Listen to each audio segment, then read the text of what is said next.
আমরা শিখব নিউটনস ল।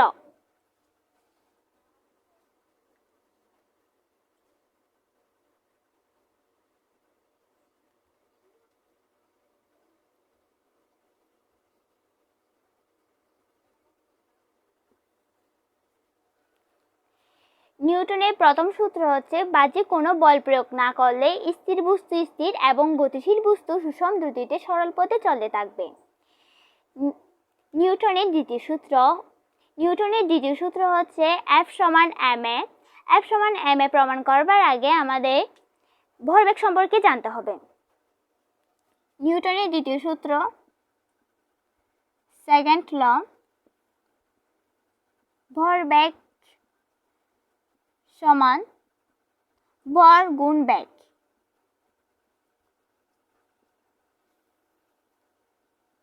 ভরবেগকে প্রকাশ করা হয় p দ্বারা, ভরকে প্রকাশ করা হয় m দ্বারা এবং বেগকে প্রকাশ করা হয় v দ্বারা।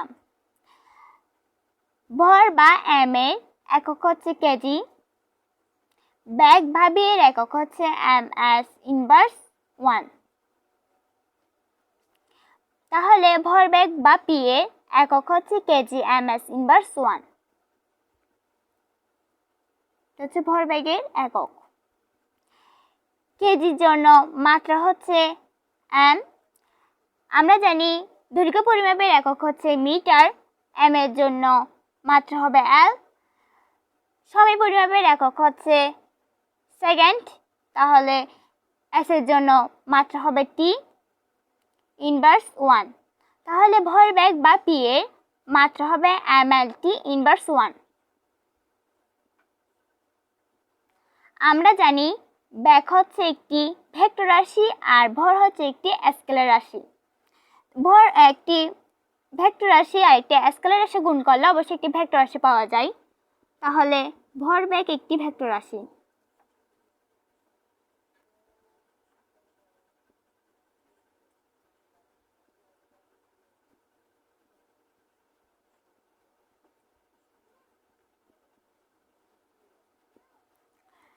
ধরি কোনো বস্তুর ভর হচ্ছে m এবং এই বস্তুটির আদিবেগ হচ্ছে u। বস্তুটির উপর F বল প্রয়োগ করা হলে t সময় পর m ভরের বস্তুটির আদিবেগ u থেকে শেষ বেগ বা v তে পরিণত হবে। তাহলে t সময়ে বেগের পরিবর্তন v মাইনাস u। সুতরাং t সময়ে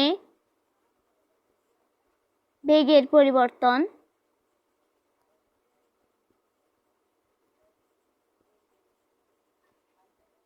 v মাইনাস u। বস্তুটি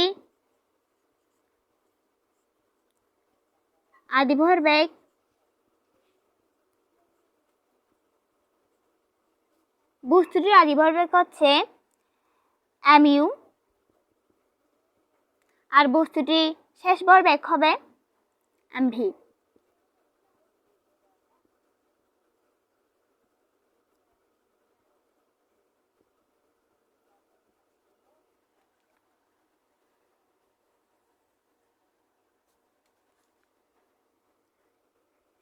তাহলে t সময়ে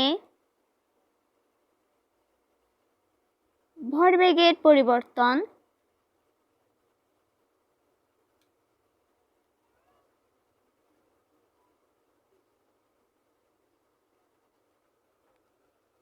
mv মাইনাস mu। সুতরাং 1 সেকেন্ডে ভরবেগের পরিবর্তন mv minus mu divided by t। 1 সেকেন্ডে ভরবেগের পরিবর্তনকে বলা যায় F দ্বারা প্রকাশ করা হয়, F বা বল দ্বারা প্রকাশ করা হয়। এটা F সমান mv minus mu divided by t। এখান থেকে m কমন নেওয়া যাবে, তাহলে v minus u divided by t। ভাঙা লিখে গেলে এটা হবে m into v minus u divided by t। আমরা জানি ত্বরণ বা ত্বরণ হচ্ছে v ডিভাইডেড বাই t। এখানে আদি ভরবেগ হচ্ছে এখানে আদি ভরবেগ আছে, এই জন্য এখানে হবে v মাইনাস u।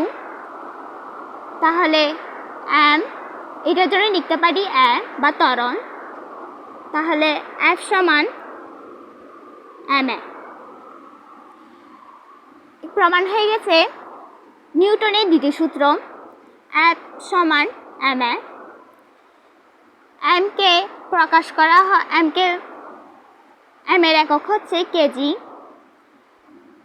আর বা ত্বরণের একক হচ্ছে ms ইনভার্স 1। তাহলে F বা বলের একক হচ্ছে কেজি ms ইনভার্স 1। এটি হচ্ছে একক F বা বলের একক। কেজি ms ইনভার্স 1 কে নিউটনও বলা যায়। তাহলে কেজির জন্য মাত্রা হবে m হচ্ছে দৈর্ঘ্য পরিমাপের একক, এই জন্য দৈর্ঘ্য m কে মাত্রায় m এর জন্য মাত্রা হচ্ছে l। s বা সেকেন্ড বা সময় পরিমাপের একক হচ্ছে সেকেন্ড। তাহলে s এর জন্য মাত্রা হবে t ইনভার্স 1। F বা বলের মাত্রা হচ্ছে mlt ইনভার্স 1।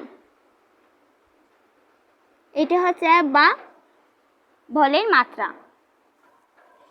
এবার F সমানুপাতিক ma।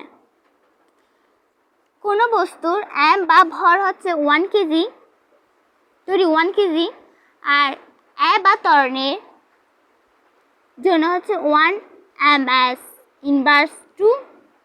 তাহলে বস্তুটির উপর বল প্রয়োগ করা হবে 1 নিউটন। তাহলে এবার F সমান আমরা জেনেছি mv minus mu divided by t। F সমান mv minus mu divided by t। এখান থেকে ডিভাইডেড বাই t কে যদি এই পাশে নিয়ে আসি তাহলে এটা গুণাকার হয়ে যাবে F into t mv minus mu। F হচ্ছে বল গুণ t হচ্ছে সময় সমান ভরবেগের পরিবর্তন।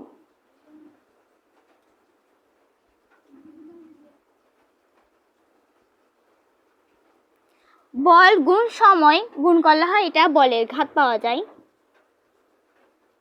বলের ঘাত সমান ভরবেগের পরিবর্তন।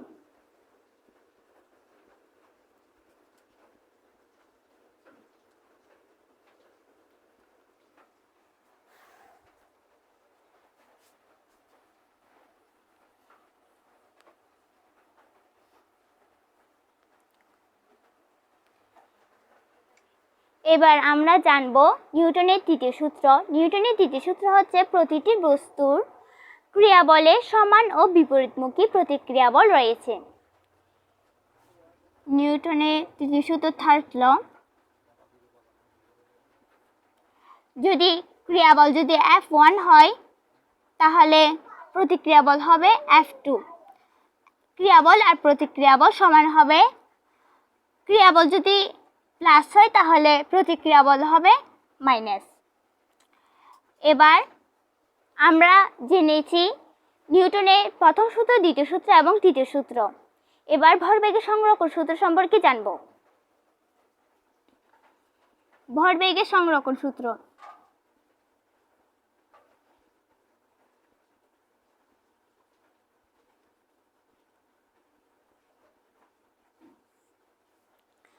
ভরবেগের সংরক্ষণ সূত্র হচ্ছে কোনো বাহ্যিক বল প্রয়োগ না করলে ভরবেগের পরিবর্তন হবে না।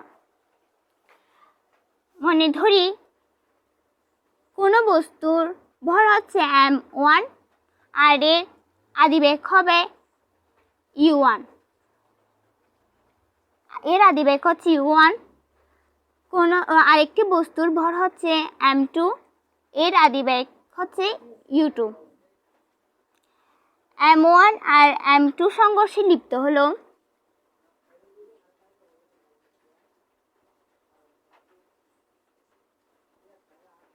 এরা তাদের প্রতিক্রিয়া ঘটাবে। তাহলে m1 ভরের বস্তুটি সংঘর্ষের আগে বেগ ছিল u1, সংঘর্ষের পর বেগ হবে v1। m2 ভরের বস্তুটির উপর এরা সংঘর্ষের আগে বেগ ছিল u1, সংঘর্ষের পর বেগ হবে v2। দেখা যাচ্ছে এখানে কোনো বাহ্যিক বল প্রয়োগ করা হয়নি। তাহলে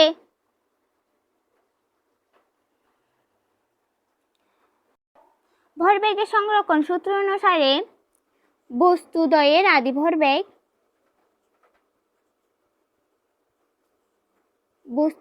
আদি ভরবেগ সমান বস্তুদ্বয়ের শেষ ভরবেগ।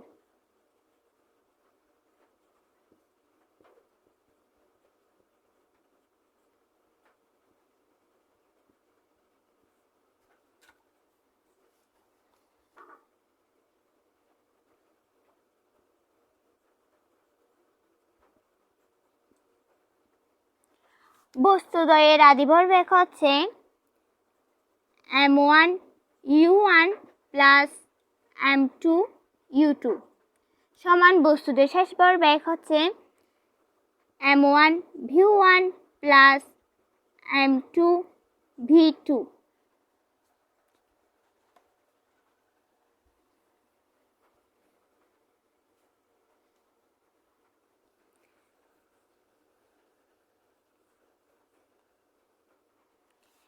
এই সূত্রটা ব্যবহার করা হয় যখন সংঘর্ষের পর ভিন্ন বেগ প্রাপ্ত হয়। সংঘর্ষের পর একই বেগ প্রাপ্ত হলে m1 এর আদি ভরবেগটা ঠিকই থাকবে। m1 u1 plus m2 u2 সমান m1, আমি বলেছিলাম বেগ একই থাকবে, তাহলে v প্লাস m2 v, এখান থেকে v কমন নেওয়া যাবে, m1 প্লাস m2।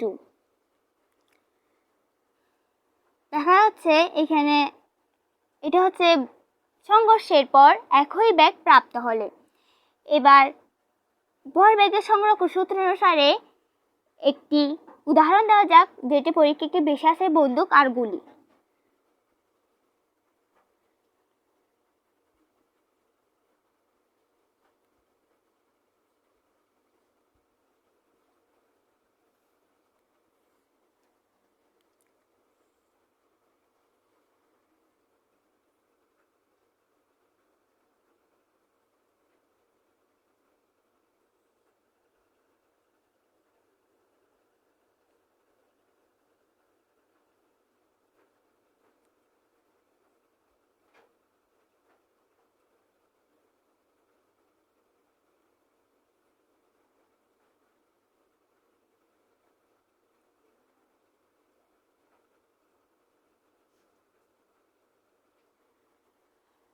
দেখা যাচ্ছে এটি একটি বন্দুক আর এটি একটি গুলি। বন্দুকটি ব্যাক হবে, বন্দুকটির আদি ভরবেগ 0, বন্দুকটির আদি ভরবেগ 0 আর গুলির আদি ভরবেগও 0। তাহলে এর বন্দুকের ভরবেগ, এটা হচ্ছে শেষ ভরবেগ, বন্দুকের শেষ ভরবেগ আর গুলির শেষ মানে এদের ব্যাগটা, গুলি ভরবেগ সমান 0। এটা হচ্ছে 0টা হচ্ছে বন্দুকের আদি ভরবেগ আর গুলির আদি ভরবেগ। বন্দুকের ভর হচ্ছে ক্যাপিটাল M আর বন্দুকের ব্যাগ হচ্ছে ক্যাপিটাল V, প্লাস গুলির ভর হচ্ছে স্মল m আর গুলির ব্যাগ হচ্ছে স্মল v সমান 0। আমাদের বন্দুকের পশ্চাৎ বেগ বের করতে হবে। পরীক্ষা একটু বেশি আছে, বন্দুকের পশ্চাৎ বেগ বের করো। এই জন্য আমাদের বন্দুকের পশ্চাৎ বেগ বের করতে হলে প্লাস mv কে এই পাশে নিয়ে আসলে হবে মাইনাস এমভি, এমভি সমান মাইনাস এমভি, বা যদি আমি পশ্চাৎ বেগ বের করতে চাই তাহলে ভি সমান মাইনাস এমভি, এটা গুণাকারে আছে, এই পাশে আসলে হবে এটা ভাগাকারে। তাহলে এবার একটু পরিচয় দেওয়া যাক। এম হচ্ছে বন্দুকের ভর,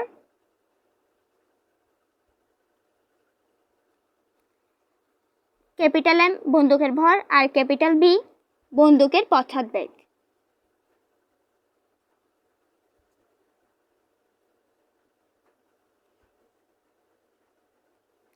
স্মল এম গুলির ভর,